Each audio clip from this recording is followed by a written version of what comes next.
कोलकाता के मछुआ फल मंडी में स्वतंत्रता दिवस के मौके पर आज देशभक्ति और एकता का अद्भुत नजारा देखने को मिला।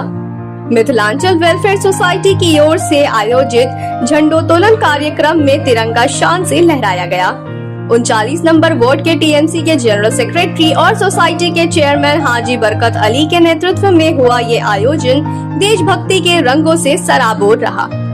मिथिलांचल वेलफेयर सोसाइटी के सभी सदस्य बढ़ चढ़कर इसमें शामिल हुए और विभिन्न सांस्कृतिक कार्यक्रमों के जरिए आजादी के अमर पर्व का जश्न मनाया गया।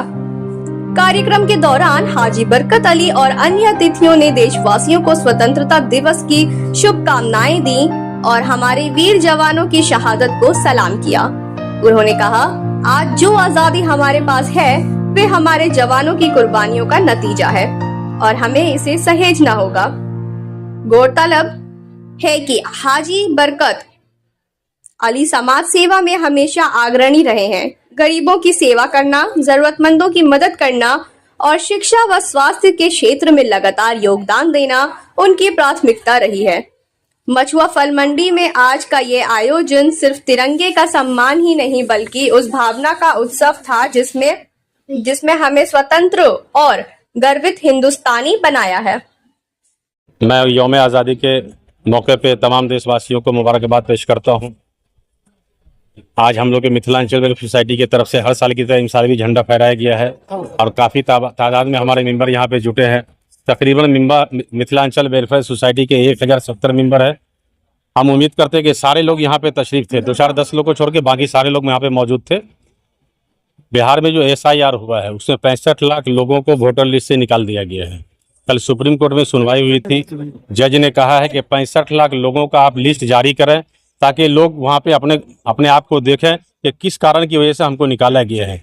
इलेक्शन कमीशन का ये रवैया बिल्कुल गलत है। आज आपने देखा होगा कि ओपोजिशन सड़क से लेकर के संसद में और अदालत तक लड़ाई लड़ रही है इसी वोट चोरी को लेकर के। वाकई इलेक्शन कमीशन वोट चोरी करवा रहा है और वोट चोरी करके ही मोदी सरकार की हुकूमत बनी है।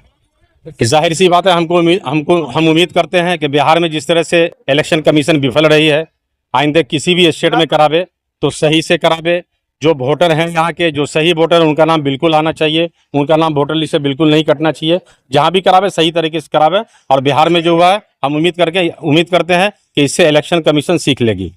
मुल्क के मौजूदा हालात को तो बिल्कुल ख़राब कर दिया गया है। लोगों का कहीं आना जाना दुश्वार हो गया है। लोग सफ़र करने में डर रहे हैं, अदर स्टेट जाने में डर रहे हैं।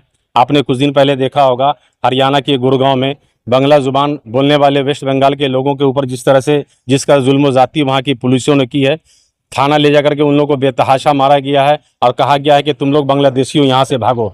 मैं मोदी सरकार से और अमित शाह से पूछना चाहता हूँ, क्या बंगाल के लोग आपको बांग्लादेशी नज़र आ रहे हैं? बंगाल के लोगों का टैक्स आप लेते हैं, हर तरह का फ़ायदा उठाते हैं और यहाँ के लोग आपको बांग्लादेशी नज़र आ रहे हैं। इसलिए हम हुकूमत से गुजारिश करेंगे, इस तरह का माहौल जहाँ भी हो रहा है जो लोग कर रहे हैं उनके साथ सख्त कार्रवाई की जाए और इस तरह के माहौल को बिल्कुल रोका जाए, वरना आने वाले वक्त में देश के माहौल और बिगड़ने के आसार नज़र आ रहे हैं। देखिए, अभी मैंने अपने तकरीर में कहा है कि हालात तो इंशाल्लाह बदलेंगे।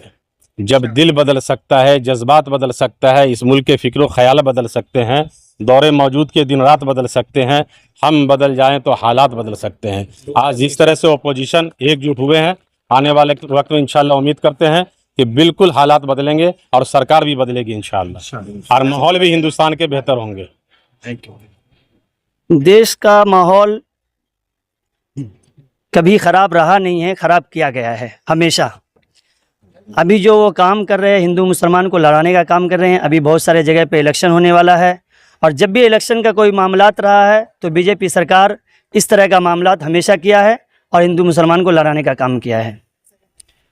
लोग कहेंगे कि मतलब जो वो लड़ाने का काम कर रहे हैं हिंदू मुसलमान को, उस चीज़ को आवाम समझ रही है और आगे वाला इलेक्शन जो आने वाला है आवाम उसको समझा देगी अच्छे से कि उनको क्या करना है। बिल्कुल नौजवान समझ रहे हैं और बहुत सारे जगह पे जो है कि जो बीजेपी सरकार थी वहाँ पर गिरी है सरकार और नौजवान जो है कि एकजुट होकर के एक तरफ होकर के एक प्लेटफॉर्म पे आकर के बीजेपी के खिलाफ खड़ी है और हर तरह से खड़ी रहेगी। और आगे जो इलेक्शन होने वाला है उसमें आप देखेंगे खुद अपने नज़र से कि वो बिल्कुल सही रास्ते पे आ ही जाएंगे। जब हम आगे रहेंगे तो हमारे पीछे ज़रूर आएंगे वो।